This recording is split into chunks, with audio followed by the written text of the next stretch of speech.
E aí, pessoal?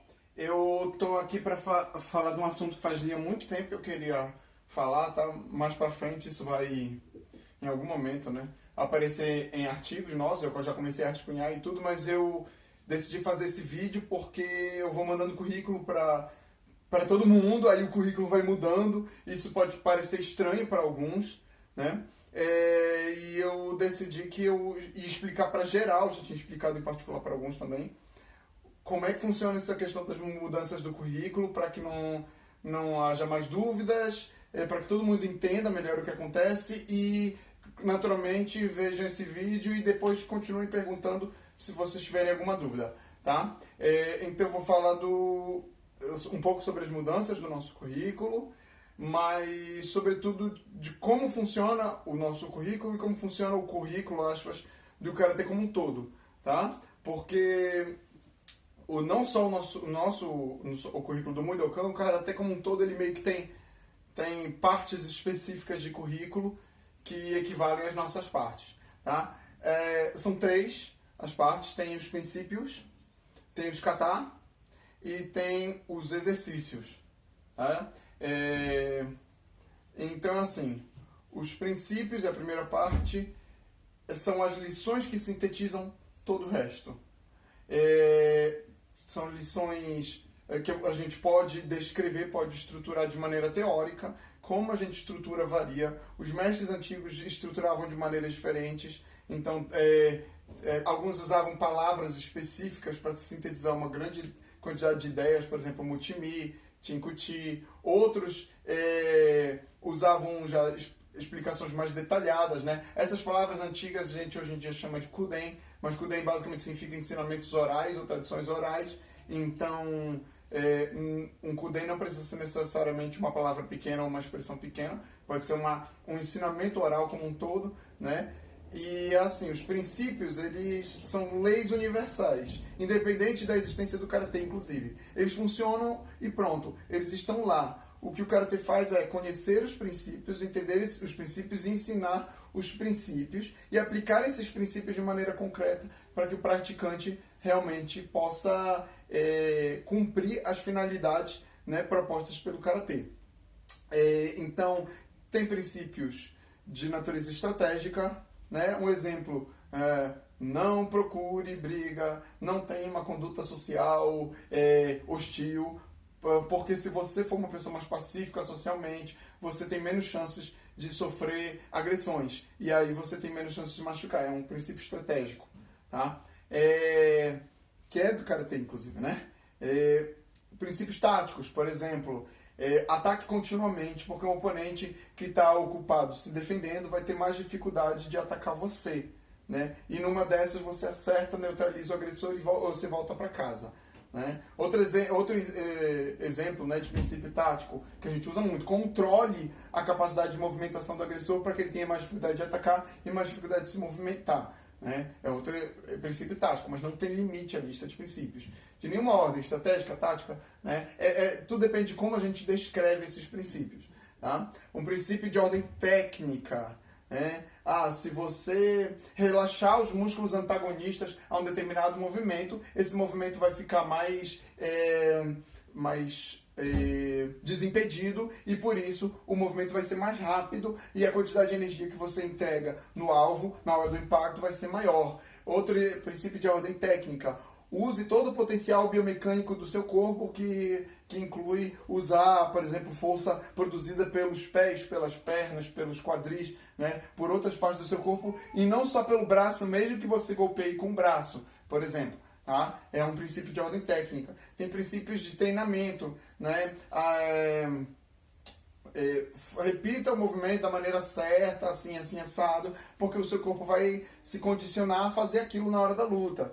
Princípios de fisiologia, né? Se você expõe o corpo de você a um tipo de desafio, né, o seu corpo vai procurar reagir se adaptando àquele desafio para ficar mais forte para enfrentar aquele desafio, né? Que esse é o princípio básico da hipertrofia, né, na musculação, de um monte de outras coisas aí, do fortalecimento até de outros tecidos. Não vale só para tecido muscular, vale para ósseo, para tecido conjuntivo, etc.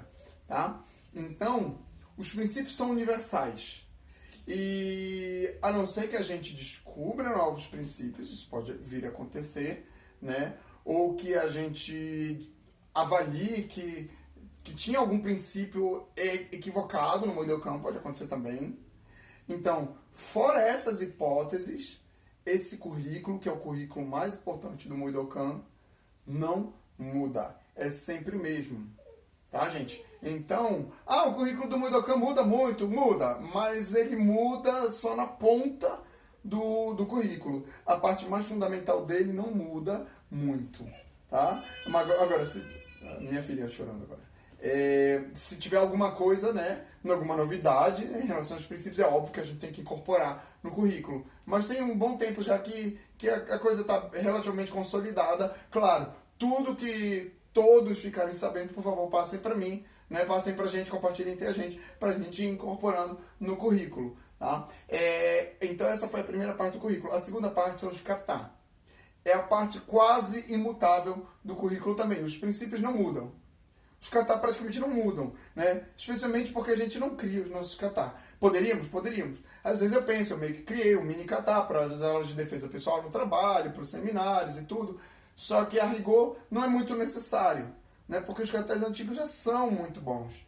Então não tem muita necessidade de criar katas novos, né? Além do mais, parte da ideia no Moidokan não é simplesmente aprender a lutar, a ser bom e tal, de luta corporal, de defesa pessoal. Não, é também resgatar uma questão histórica. Então, e nós não temos necessidade mesmo. Os katas são muito bons, a gente não tem muito porquê. Às vezes a gente pode até criar um kata por razões pedagógicas, né? Mas em termos de conteúdo, os katas antigos, eles parecem, até o momento, tem tudo que a gente precisa. Tá? Então, os katas, eles de modo geral não mudam. A gente tem essa lista 1, 2, 3, a XYZ desses katas, ABC, não sei o que, são muitos, né? Só que ninguém é obrigado a treinar muitos, né? Vai em ordem e depois que a pessoa treinou uns 3, 4, 5 katas iniciantes, ela já sabe coisa pro resto da vida, né? Material pra caramba pra treinar e estudar o resto da vida. Mas pode sim acontecer, podem acontecer mudanças no kata e de vez em quando acontecem, tá? Porque o nosso currículo, bom, ele inicialmente foi baseado no currículo de kata, no currículo formal, né? Do Shorin-ryu da linhagem do Shinshukan, né? Aí depois eu tomei como referência, né?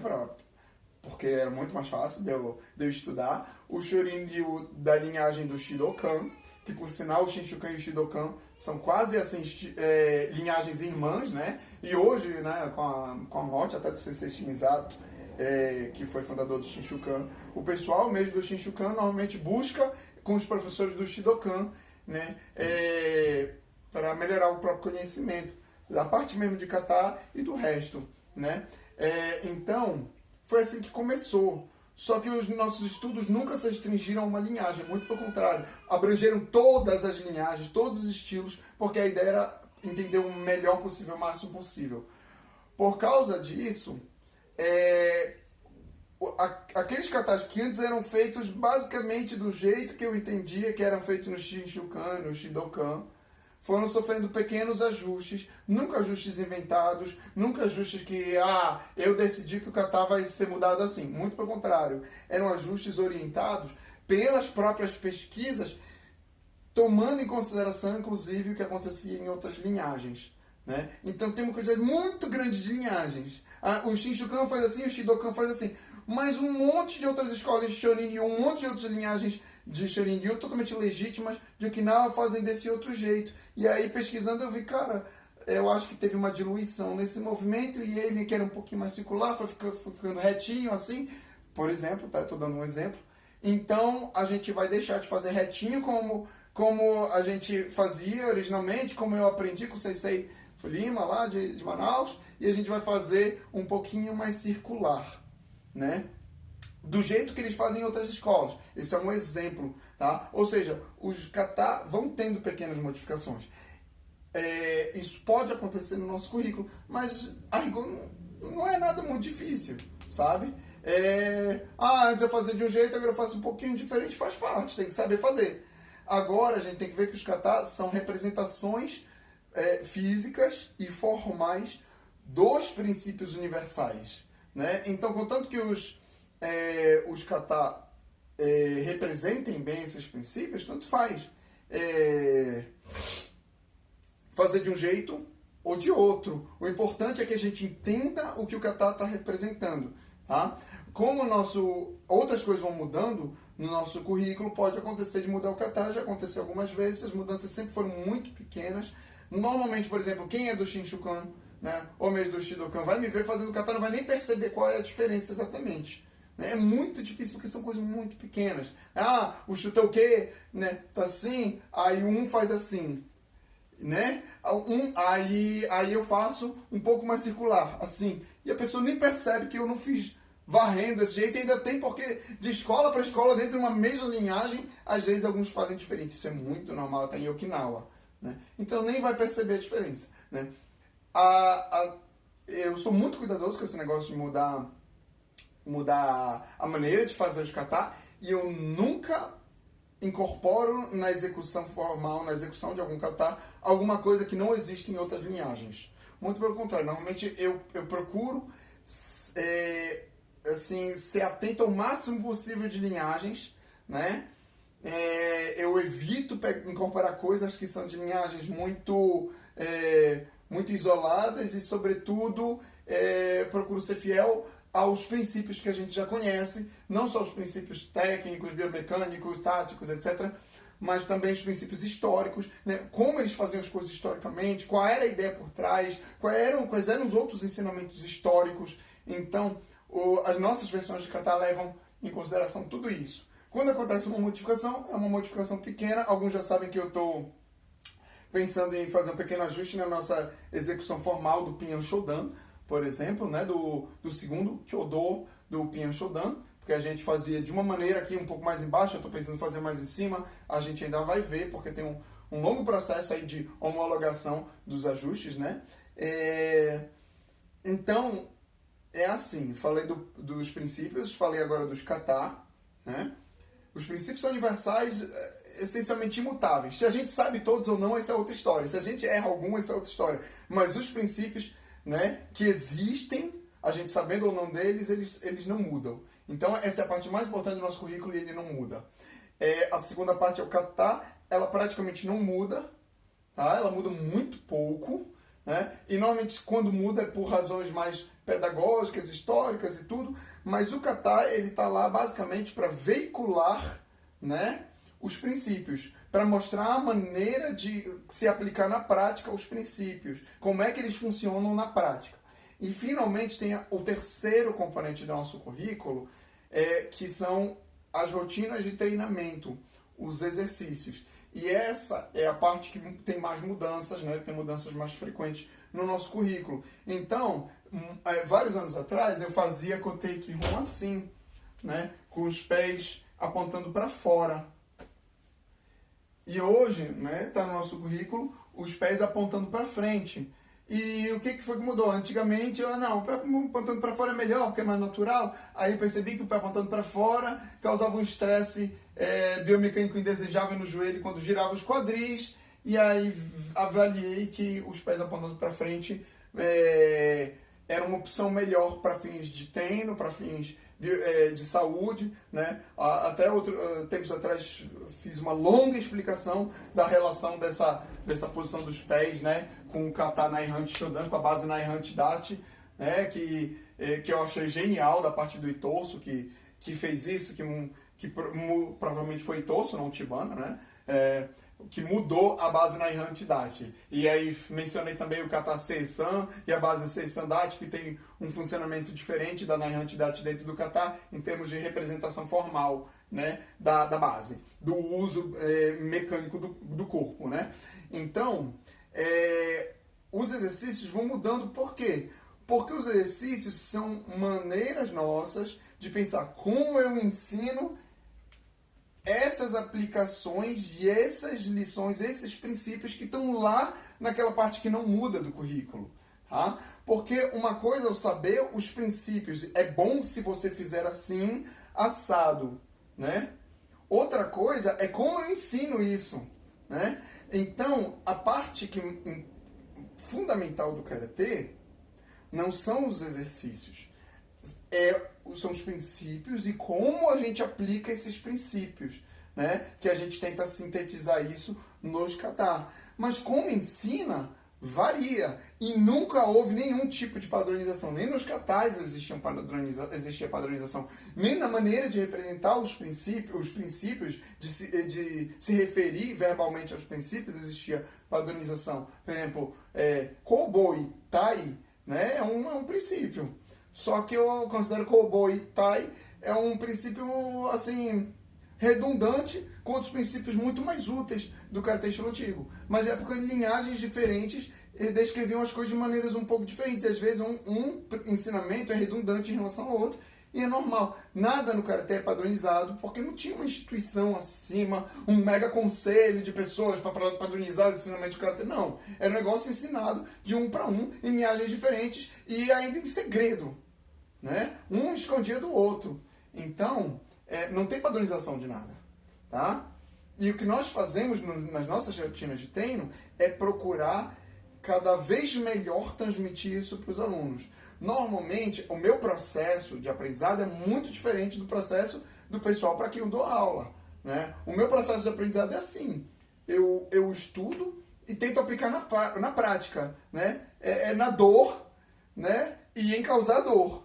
É assim o meu processo de aprendizado. Aí, depois de passar por isso, eu tento transformar aquilo, né, numa maneira de ensinar. Né, eu tento criar um exercício que ensine aquela maneira de fazer. Só que aí a gente não é fácil, porque a gente não quer que o exercício fique muito complicado, né, porque senão as pessoas têm dificuldade de aprender. Então a gente vai aos poucos, do mais simples para o mais complexo. Né? A gente não quer que o exercício fique muito extenso, né? Porque senão vai ser uma quantidade infinita de conteúdos em cada faixa. Poderia ser uma quantidade infinita de conteúdos em cada faixa, porque cada faixa tem uma quantidade infinita de conteúdos, esse é um fato. Tá? Só que a gente tem que... a gente tem que fazer escolhas. Eu escolho que na faixa branca a gente só vai treinar isso. Muito embora o kata de referência da faixa branca seja o Pinhan Nidan, e o Pinhan Nidan ensine muitas outras coisas. É assim.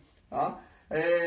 Aí eu tenho que evitar que os exercícios sejam redundantes, né? Por causa da questão também da extensão, né, do currículo, para não ficar muito comprido. Então, se esse exercício já ensina esse princípio aqui, eu vou evitar passar outros exercícios com outra técnica, mas que também ensina o mesmo princípio, né? Para não ficar redundante, não ficar cansativo, né? E aí o resto, os outros aprendizados, a gente tem que confiar que o aluno vai aprender naturalmente pela exposição dele ao currículo. E o que acontece? A gente quer ensinar sempre da melhor maneira possível, né? Então, e eu continuo pesquisando biomecânica, continuo pesquisando saúde, postural, etc. Um monte de coisa. As aplicações, continuo pesquisando as aplicações. E por isso, conforme eu vou aprendendo mais, e sobretudo conforme eu vou tendo mais tempo de rever, né, os nossos métodos pedagógicos, independente do que eu tenha aprendido mais ou não, eu vou fazendo ajustes. Eu acho que é melhor a gente ensinar desse jeito, com esse exercício, ou com esse outro exercício. Qual é a conclusão disso tudo? É que o currículo vai mudar e acho que dá para dizer que o currículo vai sempre mudar e isso é bom, é um aspecto positivo do currículo. E aí como é que os alunos do Mudokan ficam com isso? Como é que os membros do Mudokan ficam? Isso é ótimo, deve ficar feliz, porque o currículo que muda quer dizer que é um currículo que vai melhorando cada vez mais. Não quer dizer que o nosso conteúdo nuclear, que o núcleo do nosso currículo mude muito, que são os princípios. Ou que a maneira principal de sintetizar esses princípios mude muito, que também não muda, que são os katas. Né? Eu estou portuguesando a palavra kata, estou botando plural, porque em japonês não tem plural. Que são os katas, é a maneira principal de sintetizar, né, os princípios, que são o núcleo do currículo. Só que as maneiras de ensinar esses princípios, e a maneira de ensinar as aplicações do kata, né, é natural que elas mudem, né, porque a gente vai tendo novas ideias e assim, todo o ensino funciona desse jeito. Vão se descobrindo novos métodos, novas maneiras de fazer as pessoas aprenderem as coisas. Então pode ser às vezes um ponto, aspas, inconveniente, desagradável para alguém, ter que ficar mudando, mas na verdade é um ponto forte. Só que ninguém precisa se incomodar realmente com precisar mudar, porque o importante é saber os princípios e como esses princípios se concretizam. Saber o karatê não é saber os exercícios do currículo. Saber o karatê é saber os princípios, as aplicações, é conseguir fazer a parte prática. Os exercícios são só um meio para chegar à parte prática. Então, se vocês sabem as aplicações já, mas eu peguei só as versões antigas dos exercícios do currículo do Mudokan, não tem problema. Vocês sabem o karatê, né? Se tiver novos exercícios que ensinam coisas que vocês, né, não chegaram a aprender, é melhor aprender os novos exercícios também para tomar contato com as novas coisas, né, que antes os exercícios antigos não ensinavam. Mas se, por exemplo, for um novo exercício só para usar um método pedagógico diferente para ensinar alguma coisa que vocês já sabem, ótimo, vocês já sabem. Isso que importa, tá? Claro que é importante, sim, aprender as novas versões de cada exercício, ficar atualizado com o currículo. Por quê? Porque assim vocês asseguram que estão procurando, né, treinar com os melhores métodos que a gente conhece no momento, e se vocês forem ensinar mais para frente, alguns até já ensinam, vocês vão empregar também os melhores métodos que a gente conhece no momento, né? Mas os melhores métodos é o que o Samir decide, na verdade nem é tanto assim. Todo mundo tem toda a liberdade, né, para dizer o que considera melhor, para fazer sugestões, para fazer críticas aos nossos exercícios, para fazer questionamentos, que isso é muito importante, tá? Então não é só, não, é o que eu, né, porque sou o diretor técnico, né, do Mudokan, estou estruturando, muitas vezes com a ajuda de várias pessoas, vários outros membros, né, que nem sempre as pessoas ficam sabendo, mas que realmente me ajudam, inclusive com ideias, com sugestões, né? E aí os demais estão tipo, aprovando, né? Mas se alguém não aprovar, tem toda a liberdade e deve falar comigo, né? Falar com a gente para a gente ver porquê e melhorar aquilo que não foi aprovado, tá? Então, é isso. E aí, volta e meia tem mudança e tem mais. E qual é o certo, qual é o ideal que cada membro dedicado ao Mudokan saiba fazer? Né? Já que os exercícios mudam, qual é a maneira certa de fazer exercícios? Em primeiro lugar, o importante não são os exercícios, são os ensinamentos por trás dos exercícios, que são os princípios e aplicações, certo? Em segundo lugar, o certo é saber fazer de todas as maneiras. Por quê? Porque o praticante de karatê precisa aprender a controlar o próprio corpo de todas as maneiras, né, que puder. Então, antigamente, a gente fazia um exercício assim, né, do Kotei Kihon de faixa amarela, e aí a gente vinha e fazia dessa maneira aqui. Ou mais ou menos isso aqui. Era isso, né? E aí eu decidi, não, a gente vai começar a baixar e jogar pra cá. Baixar e jogar pra cá. Baixar e jogar pra cá. E qual é a maneira ideal? A maneira ideal é que o aluno saiba fazer de todas as maneiras. Saiba fazer assim. Mude para fazer desse jeito agora. O aluno vai e faz. Mude para fazer desse jeito agora. O aluno vai e faz. Porque ele tem que conseguir controlar o corpo dele, né? E, acima de tudo, ele precisa entender o que é que ele está fazendo exatamente. Tá bom, pessoal? Então é isso. Eu acho que o vídeo ficou longo, mas era um assunto muito importante que fazia muitos meses, talvez mais de ano, que eu queria comentar. Um grande abraço para vocês e bons treinos.